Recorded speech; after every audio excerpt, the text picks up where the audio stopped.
Hello and welcome. My name is Michael. I will be the host of today's webinar. This is a University of Liverpool online live event. And today what we're going to talk about is the future that you can build.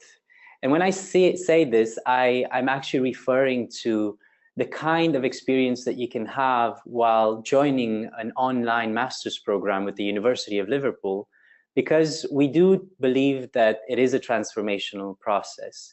And we're going to hear from two of our graduates. You're going to hear these kinds of experiences from them.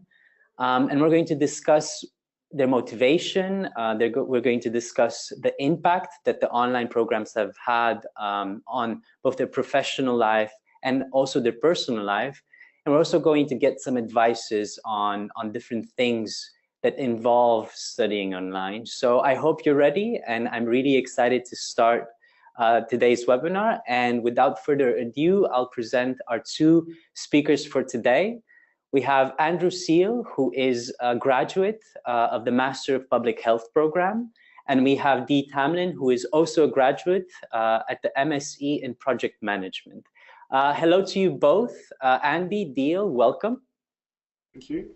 Thank you, Michael. Let's start with Dee, ladies first. Dee, can you tell our audience a bit about yourself? Yeah, sure, Michael. Thank you. My name is Dee Tamlin. I'm based in London working for a global law firm, and I'm a program manager working in the innovation space. Okay. And Andy? Hi, good afternoon, and hi to everybody who's joined. So my name's Andy Seale. I work in Geneva in Switzerland for the World Health Organization. I work on communicable diseases, and my role is around external relations, donor management, and working across a number of partnerships. I've worked in health for a long time. I'm originally from the UK, but I left the UK at around 2000 to move to Geneva. So I've been here since then. Brilliant. Very, very exciting jobs. And we're going to hear more about them and their experiences in a few minutes. But before we actually start the conversation, we wanted to ask you a question, our audience, and we wanted to see what your perspective is. And I'm going to ask Derval right now, my producer, to run a short poll for us. The poll is very simple. We're asking, what do you hope to gain from studying for an online master's degree? The choices are a greater understanding of my chosen field, access to current theories and best practices, the opportunity to advance my career, or to join a global network. And while our audience is answering the poll, I'll ask also our two speakers for today, what was your choice, actually? Because you've already made the choice. What was your choice when you opted for an online master's degree? Let's start with Andy this time. Okay, thank you, Michael. I mean, I guess I could answer all of these, but the one that probably stands out for me is the first one, a greater understanding of my chosen field. I'd essentially been working in external relations facing roles for health for a long time, also domestically in the UK. And I wanted to become more expert, if you like, from a technical perspective, to really get a deeper understanding of public health, to help me better appreciate and enjoy my work, but also potentially increase my chances to explore different opportunities within health moving forward with my career. And Dee, what was your choice? Yes, well, I have to agree with Andrew. A great understanding of my chosen field. So I was already working in project management and felt that I was lacking some of the skills and the knowledge that I needed to progress. And so I thought a master's was a great way of doing it, because with a master's, you're doing a real deep dive into your subject. So you're exploring all avenues and all possibilities around that subject. And as a result, your knowledge is improved. Brilliant. And we'll get back to the results towards the end of the webinar. I'm going to show our audience's answers, and we're going to discuss a bit on that specific topic. But this is a good segue into our first question of today. And, that was the reason you wanted to advance your knowledge in the field. But then what made you choose specifically the University of Liverpool to actually do that specific advancement and understanding. Whoever wants to start. You go, Andrew. Shall I jump in? Okay. For me, Geneva is an international city, but it's a small city. And we do have some English language universities here that are quite good, but they didn't have the course that I was looking for. So I did explore options for me here. But then I clearly very quickly realized that online would be a good way forward for me. And, you know, I did a lot of homework. This decision took me a couple of years. I really looked into which universities had the best reputation for public health and where the degree would mean something. And so the choice was relatively easy. I have to say, cost was also an issue, and at the time, it was a reasonably competitive cost as well. So those were my main motivations. I wanted to work from here for a university that had a reputation for my field. Perfect. Dee, why the University of Liverpool Online? Yeah, so I had certain criteria that needed to be met. I was working full time, and I wanted a university where I could study at the same time as continuing my day job. And I didn't want to have to turn up to a lecture, say, every Tuesday night for a number of years, because I just thought that was going to be too limiting. So an online course was a natural choice for me. It meant that I could study wherever I wanted to study and whenever I wanted to study. Liverpool, thankfully, were offering that online solution. It meant as well that I could collaborate with people across the globe. And this was very important to me because it meant that I could liaise with people of different cultures and how project management panned out in their industries as well. So the online course definitely sort of satisfied those areas.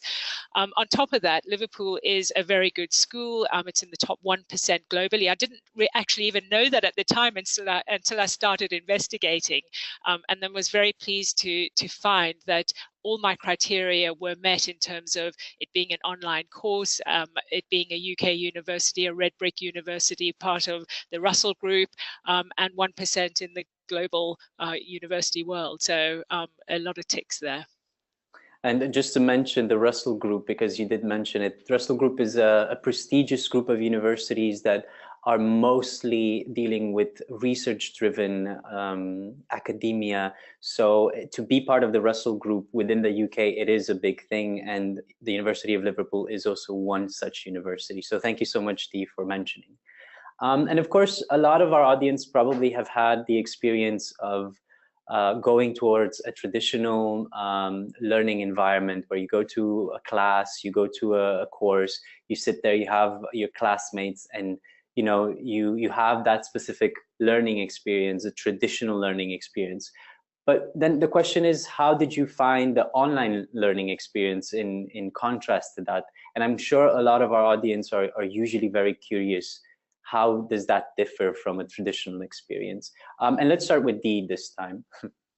Okay, so I mean, if we think about sort of the technology world these days, our banking is online, our shopping is online, even making friends is online. So it kind of makes sense to have our studying online as well. And I find that, I mean, I'm online a lot anyway, doing various things. So just having my study as part of that made absolute sense.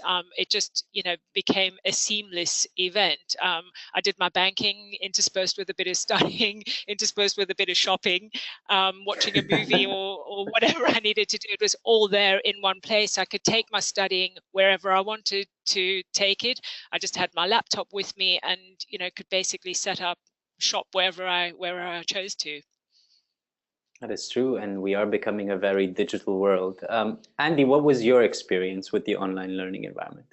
Well, I have to say I completely agree with Dee. I think all of those reasons, you know, the fact that we spend so much time online as it is, actually, that was one of my motivations. You know, I was spending far too much time on things like Facebook, and then I'd add up you know, how many hours I'd spent on social media, and thought, well, really, was that a constructive, you know, investment? I could be using my online time more constructively. But actually, in terms of comparison, I did a master's degree at the University of Sussex about 10 years ago at the Institute of Development Studies, and I'd also recommend that institution, but that's another conversation. It was great experience. And coming into this experience at Liverpool, I wasn't expecting it to be similar, but it was surprisingly similar. So the interactions were very similar. The dynamics were similar. The friendships and interactions you make with others, it was surprisingly similar. And that was an unexpected pleasure and benefit to me that I really wasn't anticipating. So the fact that I felt that, you know, I had the same social element to the learning experience as I'd had in a face-to-face environment was a bonus.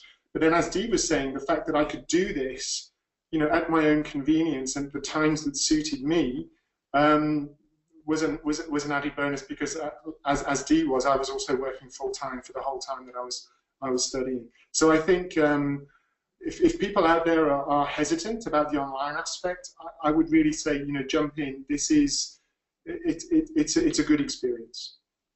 Yeah, it's wonderful to hear. And also, one thing that we talk a lot about within the online learning environment is this international part, because you do get to have access to such a wide range of students from all over the world, and as well such a wide range of faculty members from all over the world. And I'm really curious, how did that I don't know, impacted you, or what was your opinion on such an international environment? Yeah, I'll go first this time, Andrew, if that's okay. I had a wonderful time meeting people from all over the globe. So even though I live in London and it is a very cosmopolitan city, I still met people from countries who I'd never met people from countries like that before. So for instance, I had two lovely Egyptian guys on my course, and I really got to know them quite well through WhatsApp. We had a WhatsApp group that we ran, and really got to know people really well through that. And so I also met people of different industries. So for instance, oil and gas and construction.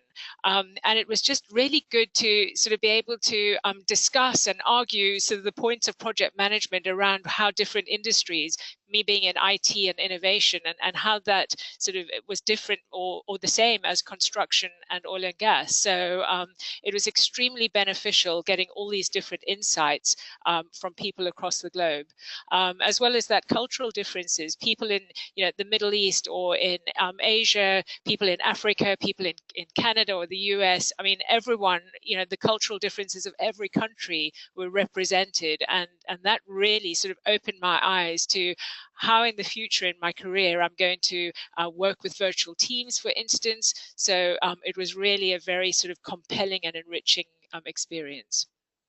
Brilliant. Andy, how was Yeah, your... I had a very similar experience. I mean, I work at the World Health Organization. My work has been international for a long time now. And again, going back to your previous question, it was the international element of the public health curriculum that really attracted me, and in fact that was the option that I took. You know, I graduated with a public health, an MPH in international public health, and exactly as Dee was saying, you know, bringing in those perspectives from, you know, practitioners and students from around the world was definitely a very rich part of the whole program. And again, you know, just in terms of how we manage collaborations, how we sometimes manage the tensions that arose in discussion as well, which were often linked back to different cultural approaches to problem solving around health, was fascinating and really very enriching. And there was a nice balance, actually. I have to say, I think there was probably someone from every region, every UN region in the world in my cohort that I studied with, and just pulling from those different experiences was great. Similarly, you know, I had a similar experience to Dee. You know, we identified people who were either working closely to each other. So there was a group in Canada, and they found an opportunity to meet. There was a group that was organized a little bit around Geneva, where I am, and we met several times. So that was also something that was an unexpected spin-off. We were creative, we took the initiative, we set up separate chats on WhatsApp or whatever, and also on a few occasions even met in person, which was good. Okay, brilliant. Before we move to the next question, I do have one more topic that I'm really curious from my perspective to kind of cover, and that is a lot of people say that it can be quite lonely to study online, and a lot of people worry about what kind of support they might get, because in a classroom you can reach out to your colleague, you can reach out to your teacher, and it's more intense. My question is, what was the support system that you received to, allow you to go through the entire program? It is a 2.5, maybe 3-year program. What was that experience like? Do you go ahead? Okay. Well, I'll split it into two, really. So one was kind of the support that you received from the university, and then two was the support that you received from your cohort, really. So people in the cohort. First of all, the university. So in terms of the online experience, it's a very advanced portal. All the tools that you need, everything that you need is actually sitting there on the portal. Access to an amazing library with, like over 30,000 journals. So, the experience of just going and delving around in there for an afternoon is brilliant. So yeah, in terms of the sort of IT side of it and how you can just access everything you need is great. Of course, IT doesn't always work 100% all the time, but then there are means and ways of getting in touch with support. So there is a support function with the university. If you're stuck with something, you don't know how to submit a paper or something, you will get support from the techie guys.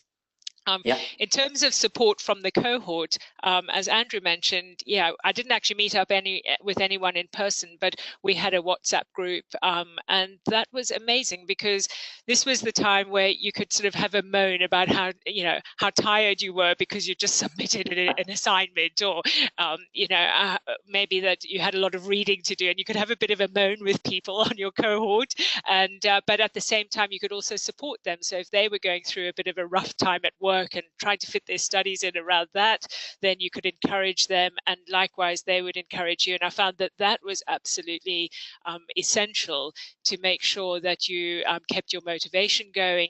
And it was wonderful to have people from all over the world. You'd wake up in the morning and then there'd be a couple of WhatsApp messages just telling you to keep going. It's only another day before the submission, and everyone was in the same boat, so like-minded. That's wonderful to hear. Exactly. And I think, again, the other thing to stress is that you essentially draw up a contract with the faculty staff who are leading each module, and then the person who you end up in a relationship with for the dissertation. So you have a dissertation advisor if that's the design of your course. And so it's quite clear what's to be expected on both sides. How many times the minimum amount of interactions, for example, that you should anticipate. That was very helpful. There were clearly some staff who really made an extra effort, and they put on extra video links and tutorials and things that were way beyond the minimum that we were expected to engage with, and that was really appreciated. And so there were several stars among my network of teaching staff. But I think, again, as Dee was saying, the interaction with the cohort and other students was also tremendously motivating, and also just really kept you going, and the design as well. And I'm assuming the designs have some similarities. You break down individual assignments to group assignments, and so there's a really nice mix of how we're encouraged to learn. So how we're encouraged to really dig into the literature that Dee was talking about, because actually, you've entered into this social contract with your group that you will go away and you'll do some research and come back and report back and have an informed discussion. That was great. And again, those are the kinds of things that I was doing sometimes in my lunch break at work, because you could break down some of those tasks into, maybe an hour here and there, whereas other assignments were a longer, required longer periods of time. But I think the overall design works very well. I'm sure there's a lot of science behind it, but the design for me was a good balance. Brilliant, brilliant. Now we're going to go towards a topic that a lot of people are interested about, because at the end of the day, an investment of such a time and energy does has to have something concrete. And the question is, how has the online helped you progress in your career, progress as a person, and what were the elements that supported that? And maybe we can start with Andy this time. So Andy, how did the online degree help you specifically in your career, and maybe also you as a person? Sure, no, thanks for the question. I mean, it helped me in real time, which was again a surprise, so I was literally taking the learning from each module and finding ways to build it into some of the policy work that I was engaged in as part of my day job. And that was a real surprise. And again, that was partly because the design was smart. So there was a level of, flexibility about, say, for example, we were looking at a policy process. You could choose which disease or health issue you would want to focus on as part of that assignment. So of course I was, when I could, I would choose things that were directly linked to my work. And that was really helpful. So I got a couple of journal papers published during the time that I was on the course that really were influenced by what I was, learning in real time. So that was unexpected and very welcome. As you said at the beginning, Michael, one of my reasons for joining this is I'd been on salaried jobs for a long time, and I'd find myself working as an independent consultant, which wasn't a planned step in my career. And so one of my motivations was to do this course at the same time as consulting. Frankly, in case the consulting dried up, I'd have something to focus on. The consulting didn't dry up. In fact, it came thick and fast. And I'm now back in a salaried job. I'm back as a staff member. So I'm sure that's had a part to play in my own personal career transitions and evolution. But I think, more on a general level, just the depth of knowledge that you gain and the ability to really apply the thinking to your day-to-day work has been a real pleasure. That's very wonderful to hear. And Dee, I know that you also had good output, let's say, from this online degree. Can you share with us your story, your success story on this? Yes, indeed. So similar to Andrew, I literally from day one of the course, I was starting to put what I was learning into practice in my day job. It was incredible that, the change would happen from day one. I wasn't expecting that, and but yet it did. So I started the course, and within about 10 months or so, I'd noticed that there was a marked difference in the way I was interacting with people on my day job and the way that people were responding to me. And as a result, I was offered a promotion at work even before I'd completed the master's. So people had actually seen a change in the way I was behaving, and they were behaving differently to me as well. So all of a sudden, I went from doing, a project management role to now what I'm currently doing is being involved in, strategic thinking within the business, being, part of the decision-making team, part of the senior leadership team. And I'm absolutely convinced that it's because of doing the master's that I've been able to elevate myself into these positions. And there's a newfound respect as well from my peers and, from the leadership within the business as well. Well, that's truly wonderful to hear, and on both of your accounts, because this is what we are trying to do. We're trying to give people the opportunity to advance in their career and to make the most out of their online degrees. And in this case, for both of you, it has been a very, very wonderful success story. With this in mind, I will want to share the poll questions and the poll results with you. So it says right here that 100% of our audience has voted that they're considering an online degree to have the opportunity to advance in my career. And thank you for sharing both of your stories, because I think that it actually gives a very beneficial example of how one can actually take this online degree, take the learnings out of it, and apply it to your career, apply it to your job, and progress further. I also have, curiosity in terms of, day-to-day personal,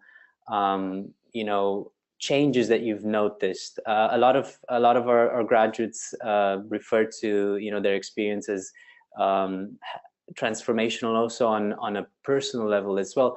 Would you think that the online degree has managed to also give you some personal traits that you can, apply in different fields as well, or strengthen some of the ones that you have? Let's start with Dee this time. Okay, yeah. I mean, both personally and professionally, the Masters has changed me. I felt a distinct change within myself, actually. I feel like I'm kind of grown up now, for want of a better description. People definitely respect me because I've done the Masters. And I think if you do the Masters, you'll understand what I'm talking about at the end of it. It's a great course. It's tough, only a few people get a master's because you have to put a lot of effort into it. But what you get out of it at the end is huge respect from people that you've got a master's. And as a result of doing the studying and doing the learning, I've learned to become more tolerant of other people's opinions, other people's points of view. I look at things more objectively. I'm not so, hard and fast, this is the way it's got to be done. No, you've got to take everyone's opinion into consideration. And that's absolutely what this master's program has taught me. Brilliant. Andy? Yeah, no, I think that's great to hear, Dee. So from my side, I think, I don't want to be superficial, but it's really, for me, it's taught me something about time and time management and procrastination. And I think we all procrastinate. And I think a little bit of planned procrastination is not a bad thing. We need to have some downtime and to relax for sure. But I'm very conscious of how I use my time now. My time is important to me. I try to make sure that my time is used constructively so that I'm investing in myself. And that may sound a little new age, but I really do think that this course and the learning experience has made me realize that I'm the one that's in charge of my time. I can make decisions about how to spend that time. If I want to spend the time in front of the TV one evening a week, why not? But what I do, I'm much more conscious about how I approach the time that I'm both in work and out of work. And I think, Michael, as you said at the beginning, I'd realized that I was definitely one of those people that was taking work home at evenings and weekends, and I was not great with boundaries. And I was forced to be great with boundaries because there's a lot of work involved in doing a master's like this. And so I was guillotining my time. So I was literally probably doing, my production at work was probably better for doing that. But I was able to then protect my time for the evenings and weekends for studies, and even use the occasional lunchtime as well. So I think for me, really, it was all about, looking at time and how I use time and how I invest, the time that I have back into myself personally and professionally. Perfect. And speaking of time, we're actually almost ready to close today's session. But before we leave, we just want to ask you one last question. In your personal opinion, what would be an advice that you would like to leave our audience today that are thinking about taking up an online degree? So what is it that you want to leave them with today from your specific experience? And let's start with Dee as well. Okay. Right. So as I mentioned sort of in my last response, it's a big job doing a master's. And I think that you need to be aware of that. It's not an impossible task because look at all of us who've graduated. We've all done it. But your family need to support you and your friends need to support you through this. So my word of advice would be get them on board, let them know that you're wanting to do a master's and all the great benefits that you're going to, get from doing it, but they're going to need to support you through that. So, you're maybe going to eat a few more takeaways during the master's. You're not going to have all that home cooking or whatever unless somebody does it for you. So yeah, you need to get your family and your friends on board and just explain to them that you're going to disappear sort of weekends sometimes or in the evenings. You're not going to be able to interact as much with them, but when you're finished, when you've graduated, you'll be back as you are now. And they'll be very proud of you doing it, for sure. Absolutely. And they'll support you at the graduation in Liverpool as well. And they'll support you in the graduation. Perfect. No, I have to say, I mean, Dee has just said what I wanted to say, essentially. Really negotiate that time. Help your family and your partners, your friends, understand that, you know, you will be, again, back to this theme of time, you will be spending more time on what is essentially quite a selfish pursuit. You know, this is an investment in ourselves as individuals. But be warned, you know, my partner supported me for the 2.5 years and saw what I was doing, and so he's now coming to the end of his online masters because he was so impressed by what I was able to do and the time that I found, and so his tremendous support for me for that 2.5 years. Now I'm hopefully applying that same level of support to his studies. So again, these things can be contagious, so look out for that. You know, you might be passing on this new thing to others close to you. Definitely. And you might be inspiring someone close to you, or someone that you know, or someone maybe that you don't, in actually taking up this challenge and also working towards a future they will love. Thank you both so much for showing up today and sharing your story. It's been very, very inspirational. And I hope that our audience takes at least one good piece of advice and encourages them to pursue this online degree, because it is worth taking. Have a great day ahead. It has been a University of Liverpool Online, and I thank you guys so much. Enjoy the rest of your day. Thank you very much. Thank you. Bye. Bye-bye.